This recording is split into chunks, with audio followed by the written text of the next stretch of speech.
Hello and welcome to this iMesh video. So we are an ArcViz channel and I teach about everything ArcViz, including using asset libraries. I stress that it's very important to have an asset library if you want to take it professionally, but there will be a time in which a customer does ask for something very specific, and I've always breezed over the modeling side of things.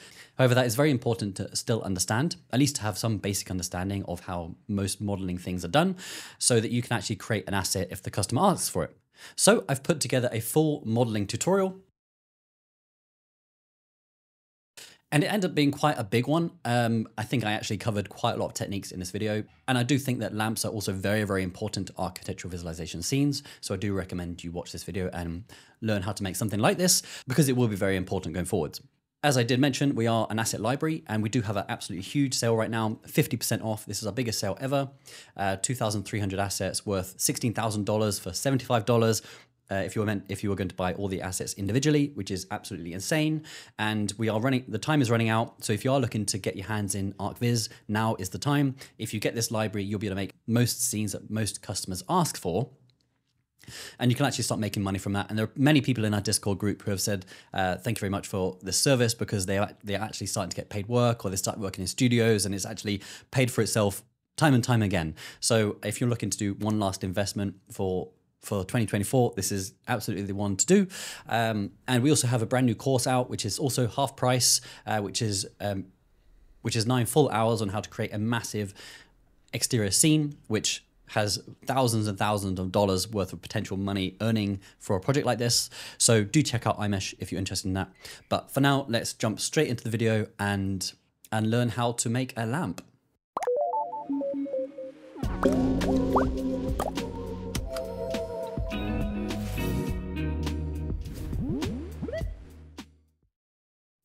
Okay, so the first thing I'm going to do is just press A and press X and just delete anything that's in the scene.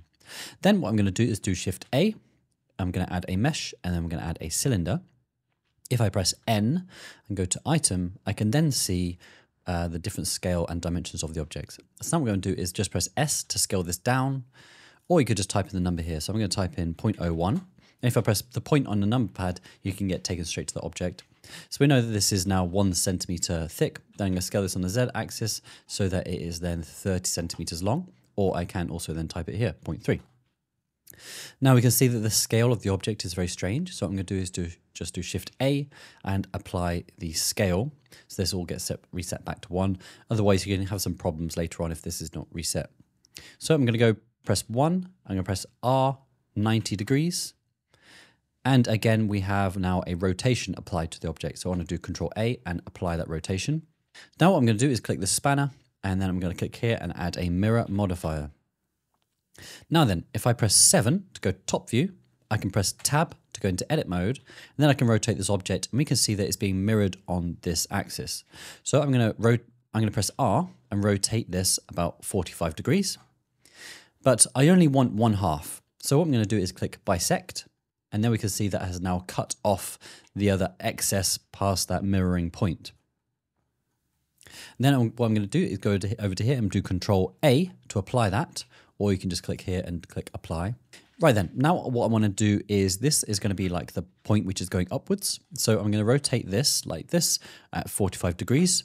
Now after pressing 3, I can press R to rotate 90 degrees. Now we can see that this is now pointing upwards. So this is going to be the legs and this is going to be the stem. So what I'm going to do now is add another mirror modifier. So if I go over to here and add another mirror modifier, and then if I go to the top view, I'm going to go into Tab to edit mode, or click over here, and then you can rotate this. But we can see this is going really strange because again, we have some rotation applied. So we need to apply that rotation. So Control A and apply that rotation. Now we can see the mirror is starting to work a bit better. Now if we go back to tab mode and rotate that, we can see that it is mirroring, but we want to rotate it around the center point. Well, luckily we do still have this 3D cursor right in the middle of this object. If you don't, just press Shift C again to make sure that your 3D cursor is there.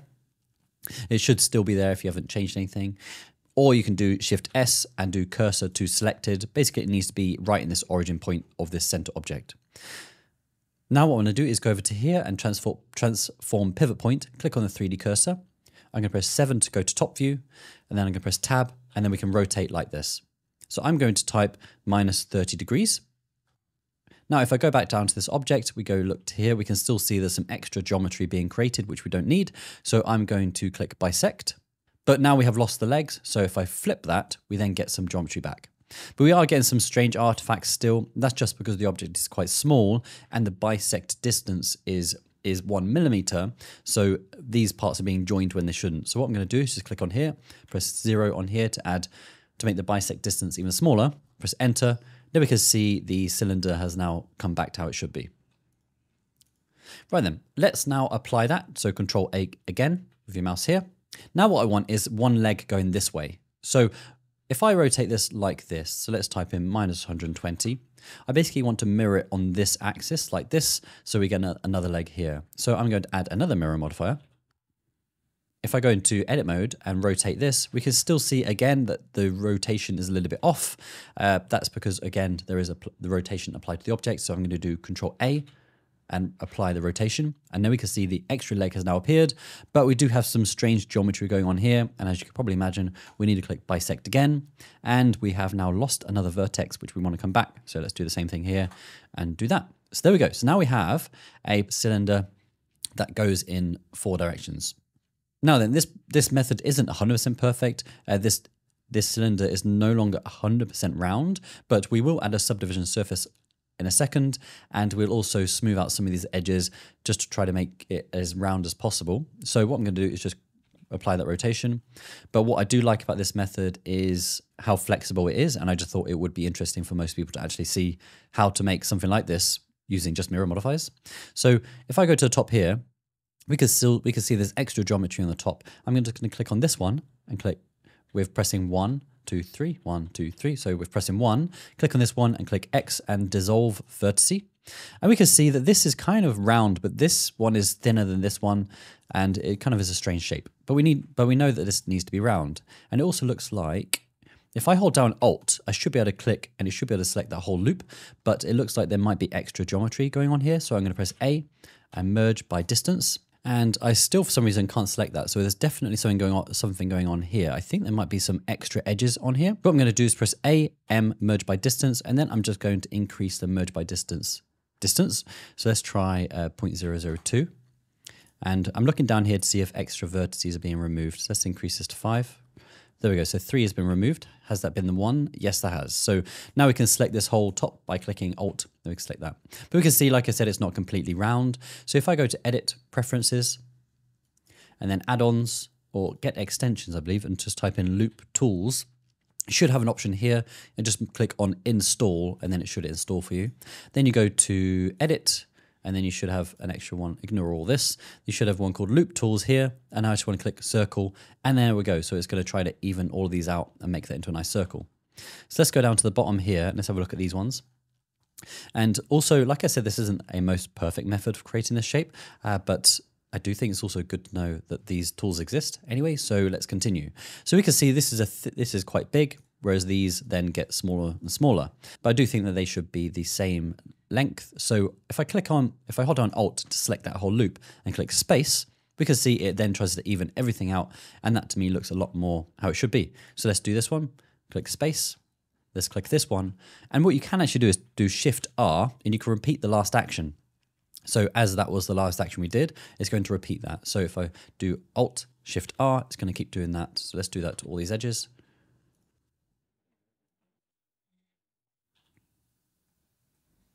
Okay, so now we have something that looks a little bit cleaner, but like I said, it's still not going to be 100% round, but let's try to fix that. So these go to a very sharp point, but inside the real world, there's never going to be a sharp point. And I do know that this lamp is going to have a nice bit of bevel. So what I want to do is hold down Alt and Shift, and then click on this one, then this one, Alt and Shift.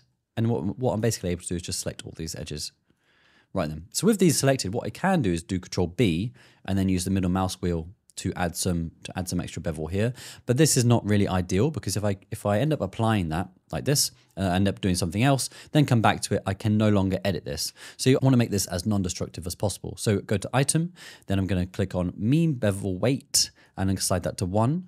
Then we can see that these have now gone blue because they have a weight applied to it. So if I go to here and click on this and type in bevel, and I set this to be weight, Oh, actually, let me just show you. So this is now adding a bevel to all the edges, which are at the threshold of 30 degrees. If I set this to weight, because we just added that weight, now let's remove this down like this. Let's try 0.002. We can now see that it's only being applied to that section. So now if I just add a couple more loops like this, we can see that this is looking very nice. If I right click and do shade smooth, we can see this is starting to look quite nice. But these edges also do need some sort of bevel. So what I'm going to do is select these. I'm going to do Shift G, select similar by face angle. And I'm just going to check if there's any other faces I've selected by accident, but I think that's fine. So I'm going to also add some bevel weight here. So let's go back to solid view. You can press Z to change the view here. And I'm going to just increase this ever so slightly.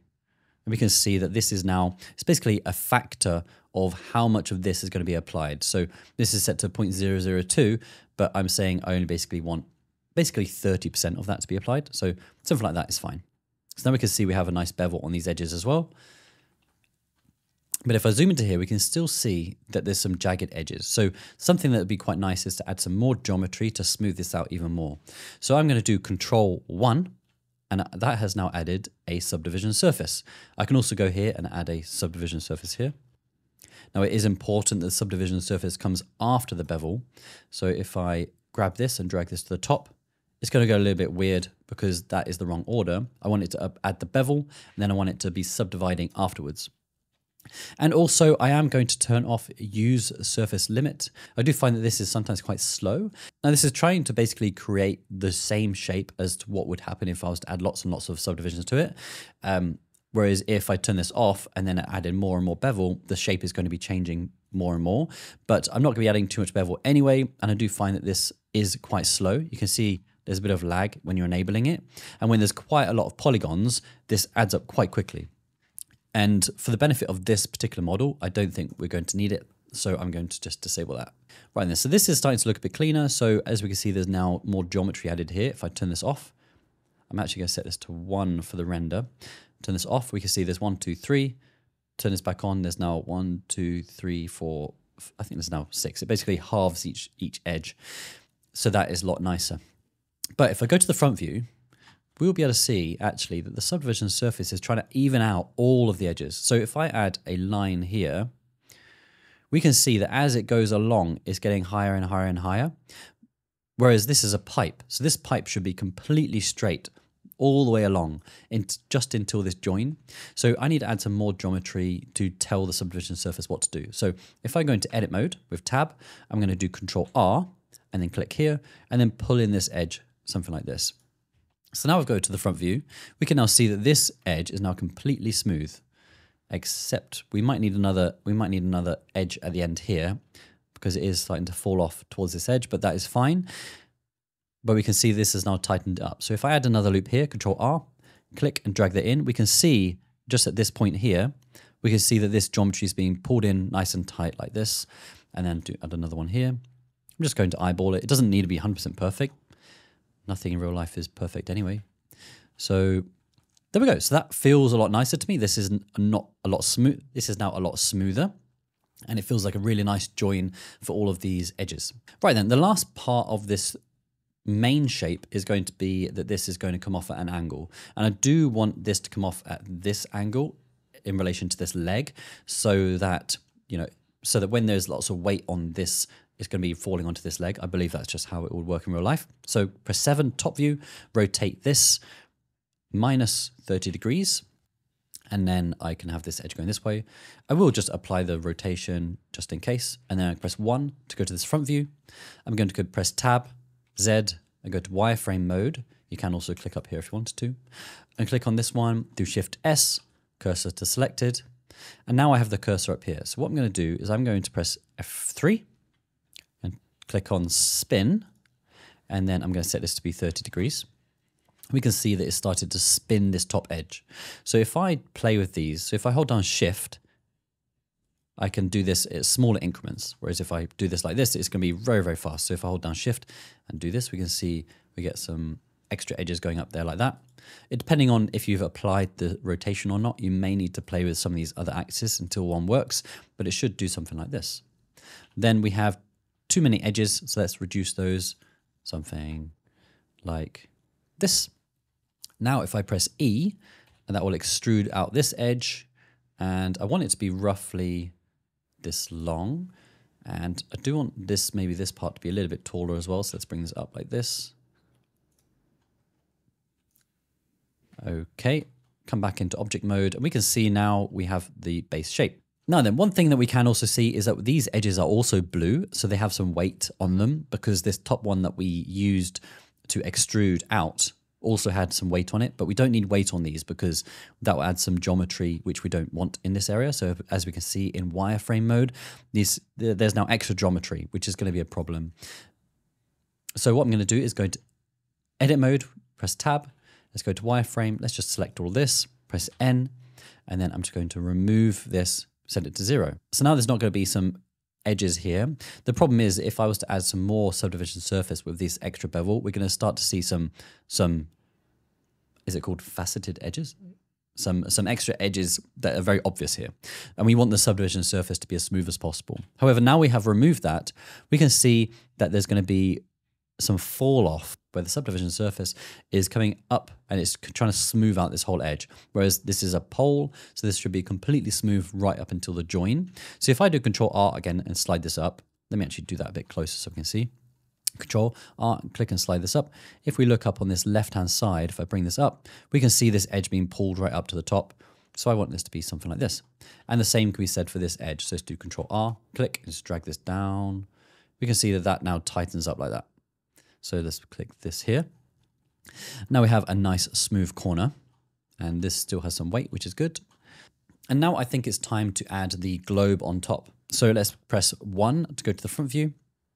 And actually, I'm going to find the center of this axis and add the globe there. So what I'm going to do is just click on this edge, and you can press 2 to get edge select mode, or just click on this one up here. Shift S, cursor to selected. Now that is going to be in the center of this curve. Let's press 1. And then I'm just going to press tab again. Now I want a sphere, but if I was to add a Shift A mesh UV sphere, now we have one that looks like this. If I was to do Control 2 to add 2 subdivisions, right click, shade smooth, we can start to see there's some artifacts on top. If I add some more, we can see this even more. But that's because there's a pole at the top where all of the edges are converging to this point. So there's going to be some ugly artifacts here. So we want a sphere which doesn't have a pole.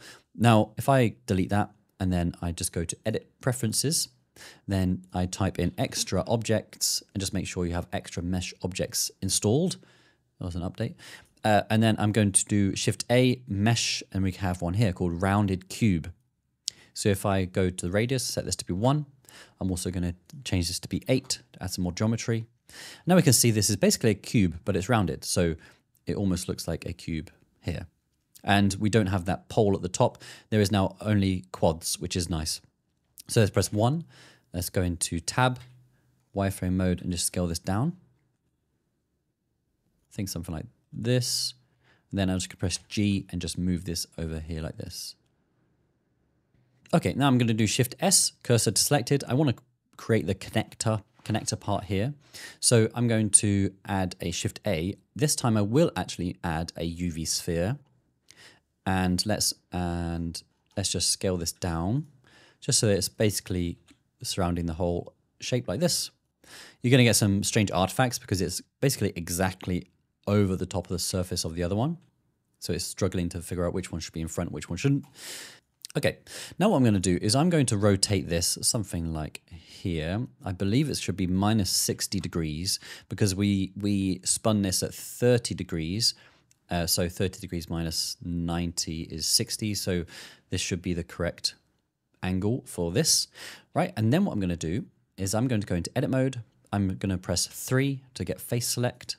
I'm going to hold down Alt, click on this edge, and it will select this ring. Hold down Shift, click on this one. Then I want to select all this. So I could either press Shift and click and drag, or I can press C, which I really like. It's like a little paintbrush, and I can just click and draw where I want to be selected. Now I can do Control I, X, delete those faces. So now we have just this part, which will be the connector. Now then, let's add, click this one, do Control-1 to add a subdivision surface. And for this one as well, Control-1. And let's just right click on both and click Shade Smooth.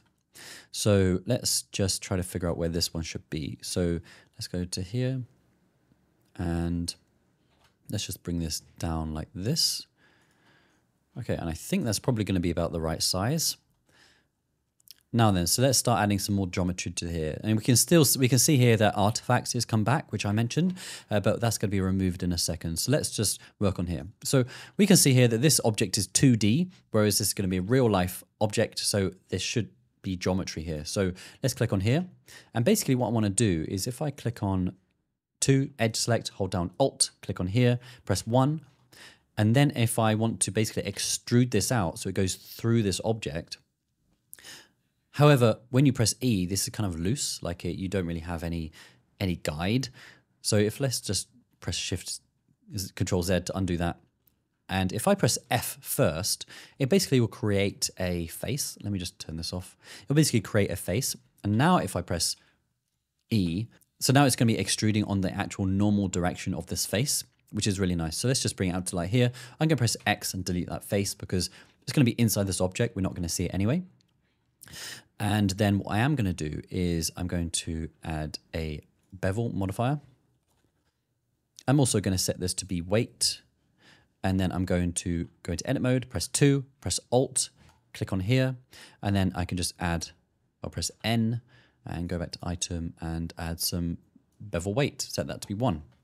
Let's reduce this to be 0.001, maybe 0.005. There we go. Let's add a couple more. There we go. So this is looking a bit better. Let's actually add the subdivision surface after the bevel and turn this on. We can see this smooths out all the edges nicely.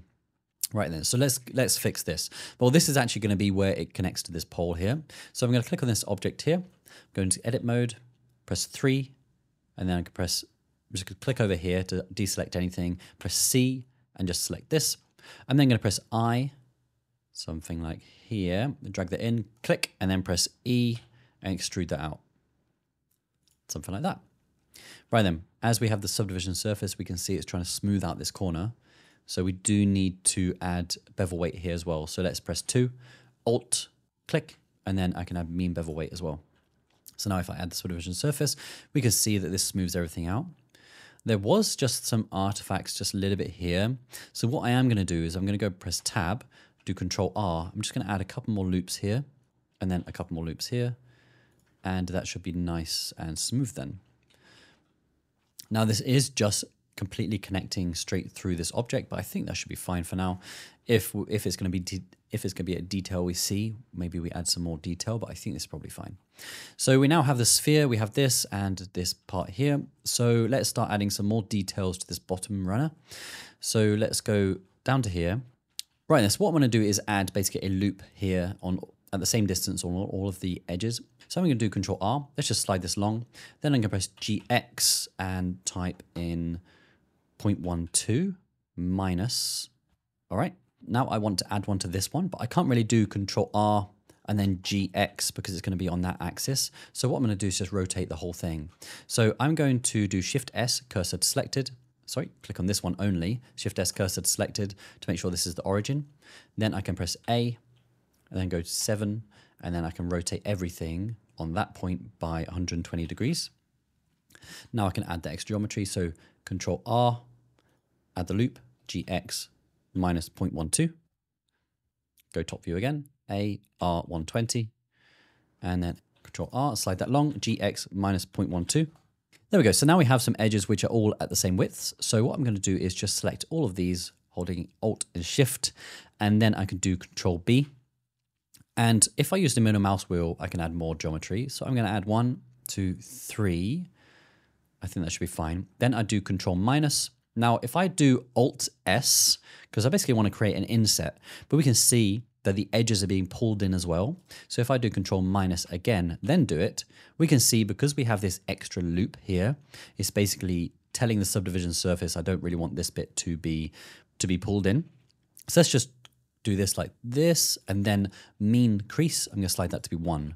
So now I can see here we have this nice cut on all of them. which looks good. And now what I'm going to do is also add a couple of indents on this side as well, which is basically where there's going to be some feet. So let's click on here. Let's add, let's slide this along here. I can do GG and 0.05. That's fine. And let's do the same again here. GG 0.05. Now, the reason why I'm doing GG here and I didn't do it here is because we eyeballed these. So this one might be closer to this edge than this one. Whereas if I do GG here, if I was to slide it all the way to the end, that is 1. If I slide it all the way to the bottom, that is -1.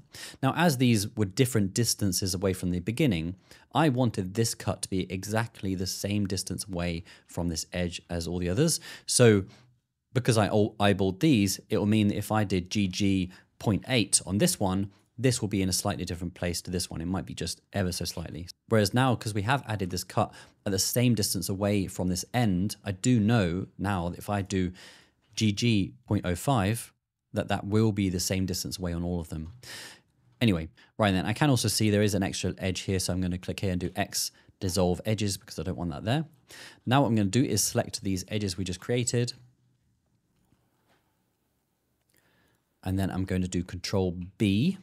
Let's bring this out something like this.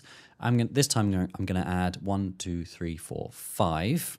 I'm going to do Control minus, Control minus, Control minus. I'm then going to press O, and this will allow us to do proportional editing. So if I was to do Alt S here and then use the middle mouse wheel, scroll that in, scroll, scroll, scroll, we can see that this has like an area of influence. But I want to change the shape of this. So I'm going to set this to be sphere. Now if I do Alt S and bring this out, oh, I don't want it to involve that very last edge. So something like this, that will try to create a sphere type shape. Something like this. Then what I'm going to do is Shift D, Enter, P, Enter. And what that's just done is that edge we were just playing with, it has now created an extra edge here. So we now have some extra loops. So if I was to do right click, convert to curve, and then under now we have a new setting under here called curve object data properties, because it has like a little curve shape. If I go to geometry and then bevel, I can type 0.001. Maybe that's too much. Maybe try 0.008. There we go. So I basically want to start to see the start of this edge, maybe even 7. I think that's good. And then I can do right click, shade smooth here. And now we've got these little feet parts, which are going to basically going to be some rubber. Right then, so let's now add I believe the final detail, which is going to be a little wire. So let's go to top view. I do want the wire to be coming out of this leg here because it's going to be the one at the back. So let's press A, R, rotate this at 30 degrees. Just basically, it should be in increments of 30, 60, or 120. Basically, try to get it so that this edge is coming straight out like that. I press 3. And then what I'm going to do is, I basically want to add a curve coming out here. So let's actually press Tab, press 3, click here, do Shift S, cursor to selected. And then what I can do is come out of edit mode, Shift A, and let's add a curve, Bezier curve.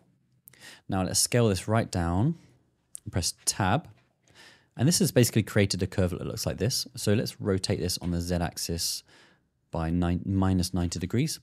Let's scale this right in, bring this over here like this, and that's good. Let's also rotate this. Oh, let's turn off this. Set it to median, rotate this on the Z axis by minus 45 degrees. So I have a curve. So let's also turn off proportional editing. So what we're going to do now is do SY, scale this on the Y axis to make these handles a little bit smaller, then do GY and bring this right over to this edge. Let's scale this down maybe some more. Let's scale this one down as well a lot. And we have this one here. So let's press E and then Y. Oh, let's bring this over here. And we can just basically make a shape. It doesn't need to be 100% smooth because this is basically going to be a wire, which is never smooth anyway. And this is going to be imagining it coming off the table. So let's press 7. I can then move it on this axis as well, basically randomize this a little bit. Okay. There we go. So we have the start of a wire shape. Now, if I was to go to this object properties again, go down to bevel, geometry, bevel, and then add some bevel weight like this. But sometimes wires are actually longer on one edge. So if I was to hold down shift and click extrude, I can make this wire like a little bit longer. That makes quite a cool shape. And if you want to twist this, I can go into edit mode, click on here, do Control T, and I can rotate these. So let's click on all of these, do Control T, rotate these. Imagine it's coming out of this shape at that direction, but then it gets flatter as it comes across. But that's basically how you do it. Let's just make these a bit smoother. Right then, but this is now going into here, so we do need to add some more geometry so it looks like it's actually going in. So with press 3, click on this face, press I to inset this, and then press E to extrude, and just bring that out like that. And we can see this is going in. Let's actually click on this, go into tab, let's click on this one, press GY, and bring this out like that, just so it actually goes in there. All right, and as you can imagine, we can actually make this as big or as long as we need. So if you have any table, we can basically create any shape we want. So now it's time to add some materials. So the first thing to do is, if we want to add a material, we do need to unwrap this object, because if I click on here, let's just add a new material really quick. I'm just going to do Shift A, image texture, click new, and then I'm just going to click on generation type, UV grid. You don't need to do this, I just want to show you. If I just do Shift Control click, that will then plug that directly into the output. If you have edit preferences, add-ons, and Node Wrangler. So if you have Node Wrangler enabled, that will allow you to hold down Control, Shift, and click, and that will allow you to solo specific nodes. So if I do this one, then go Z Material Preview, Render Preview, we can see that this is very, very strange. Whereas this should really be, the squares should be going over the whole object nicely, but this all looks very strange. So this needs to be unwrapped. Now, some people hate unwrapping, but I genuinely really enjoy unwrapping. So what you basically need to do is tell it where the cuts should be, and like you have a piece of paper. Imagine you want to wrap a piece of paper around this shape and then flatten it out afterwards again. That's basically what you want to do. So if I go to the bottom here, I'm going to hold down Alt with edge select mode, Alt, and then Shift, click on these edges here. I'm then going to click on this one and this one. Because usually where there is a sharp edge, you won't be able to see the join of the texture anyway. So that's great. Next thing I want to do is also maybe add some here. So I'm going to just disable this because I can't really see what's going on.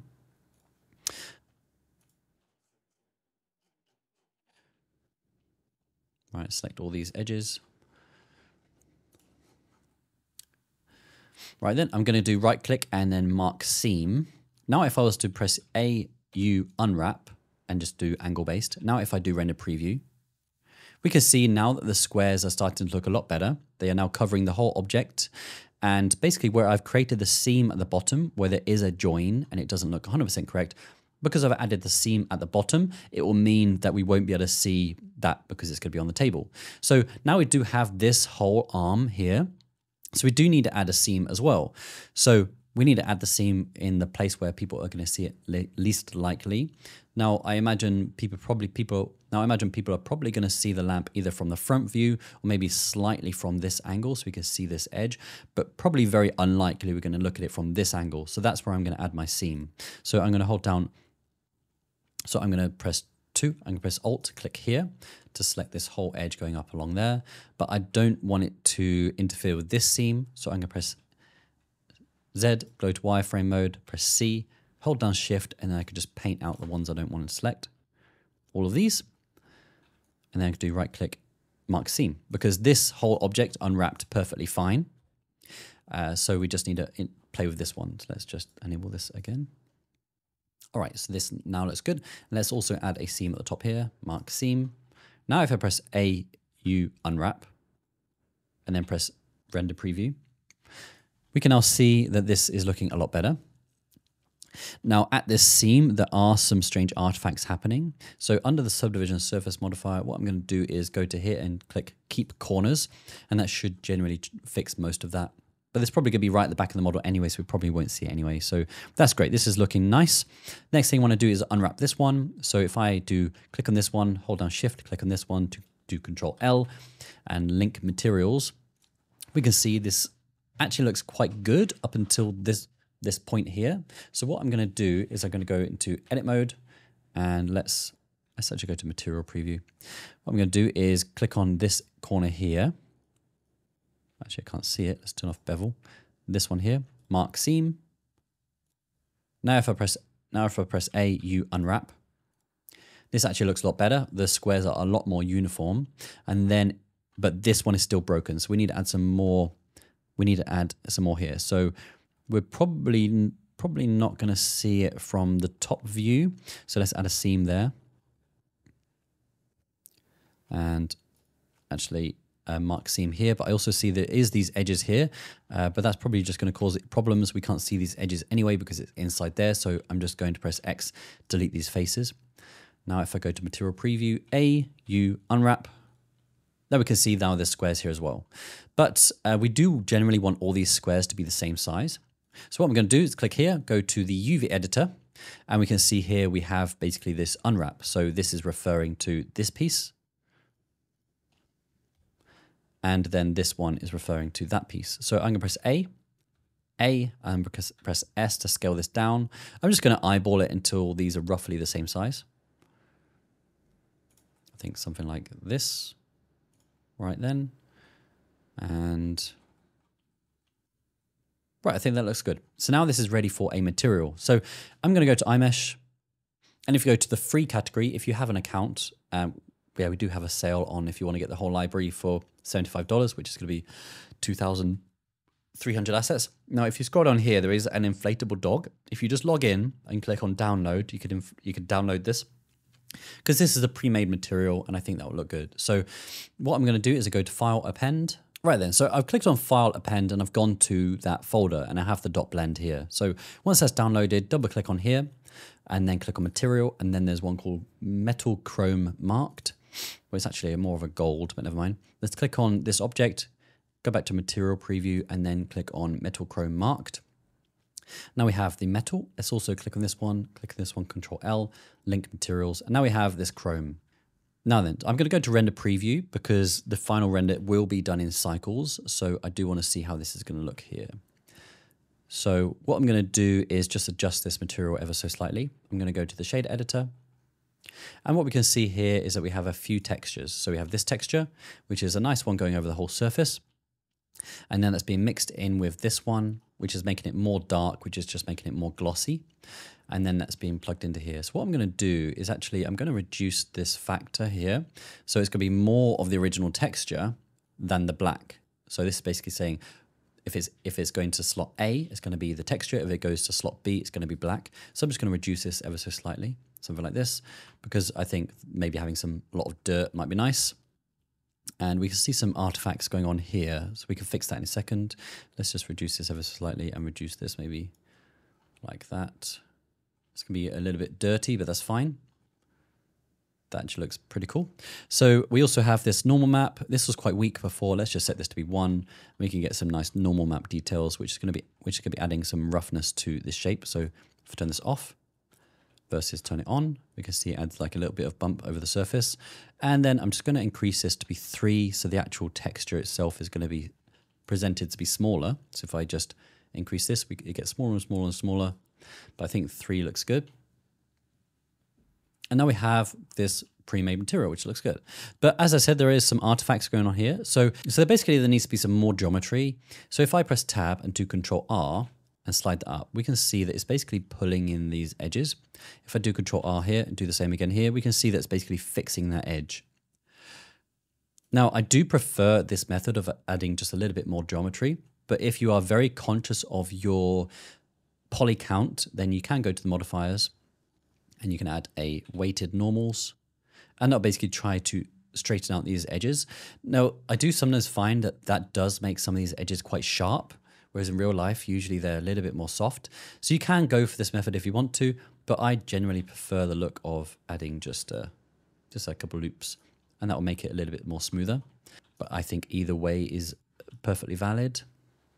I don't mind that I have extra polygons for this, so that's good. I think I also probably need to add some more geometry here as well. So let's add some more, pull these in, and let's just add one there. Let's do one here, pull this in, and same again here. Now this is made a lot more obvious simply because this asset is very glossy. So that makes it a little bit more easy to see. And also we can see at the ends here, there's some artifacts where it's basically triangulating this edge here because we haven't told it what it should look like. But I basically want to tell it this should be totally flat. So click on this face here, press I, and just insert there, just so there's a little bit more geometry there. All right then, let's add one to this side as well.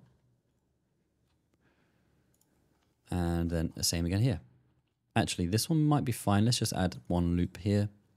And then I'm also going to check this top side as well. I think this will need one as well. Press I like this. Right, so that's nice and smooth. Next thing I want to do is work on this material here. So if I go to render preview and go to the material, click new. And what I'm going to do is basically I want it to be a light. So if there's, go to the emission and press 1, this is now a light. But I do want it to look like it's a glossy light. So let's go to coat and set this to be 1.5. That basically makes like a nice ring around the edge, almost like it's made out of glass. You're kind of seeing the edge of glass there. And next thing I want to do is click and drag out here and make a black body color. So to type in black body color. And that basically is going to be working on the Kelvin scale, which is how most lights are working. So I'm going to set this to be like 2800. And that makes a nice orange color. But there's one more tweak I want to do, and I want to create more of a fall off at the edges. So I'm going to add a layer weight and just do shift control and just get this one of these outputs. I think this one here, and I can just adjust this to make something like this. Now then, if I plug this one into the strength, we can see that it started to create some fall off there, but it is the wrong way around. So what I'm going to do is add a Shift A and just type in color ramp. I'm going to get both these handles and just flip these around. So now it is creating a bit of a halo around the edge. So if I unplug that, we can see it's a lot more flat. Or if I plug this back in, we can have more of a control of the fall off on the edges. Now, if I also do Control Shift and click on here, I can then also bring this black in more if I wanted to, and also make the white a little bit more stronger. So by bringing this in, just something like this, let's see how that looks. We've created more of a fall off at the edges. If I actually bring this in more and more, it ends up looking like there's a glass ball with an actual light inside. It's actually quite interesting how that is how it's perceived. But let's bring that out just a little bit, just so there's a bit of a black edge. I think looks pretty good. Now, let's say we want to make this brighter. We can't make this brighter. Here, we can just type 5 to make it brighter. But here, this is a value of 0, and this is a value of 1, and this is just a value of 1. So what I can do is just do Shift A, type in math, plug the color into the value, and then plug this one to here. And whatever we type here will be the value of the light. So I think maybe 2 is fine. So now we can see the light is on, but we do have some reflections there, which is nice. So it does look like a glass ball. And this is a lot more efficient than actually making glass and actually putting the light inside. This is a more efficient way of doing it. So then the last thing we want to do is actually add the plastic material to these. So these two here. So I'm just going to do new, and then I'm just going to make this just a simple black material. If you wanted to, you can unwrap it and add a similar textures like this one. You could probably actually add exactly this material, just make it not metallic and then make it black, but just for speed, I'm just going to just make a quick material, then go to Control L, link material. If I go down to the viewport display, click on this color, set it to be black, so we can actually see the difference. Actually, click on this one. I'm actually going to set this to be like a gold, because it is. All right, so this is looking pretty good. Let's see this. This one is missing something. Oh yeah, the bevel and the subdivision. And this looks good, this looks good. Okay. I can press A, make sure you click this one as last, do Control P, and set object to parent, keep transform. Now if I click on this one, drag everything around, it's all going to move together. So we can put it on any table we want and make a beautiful render out of it. Okay, and thank you very much for watching. Like I said, do please check out iMesh if you're looking to get your hands on a huge library and to take this professionally. Now is the best time, and it looks like there's 9 days remaining of our sale, so don't miss out on that. Thank you very much for watching, and I'll see you guys very soon.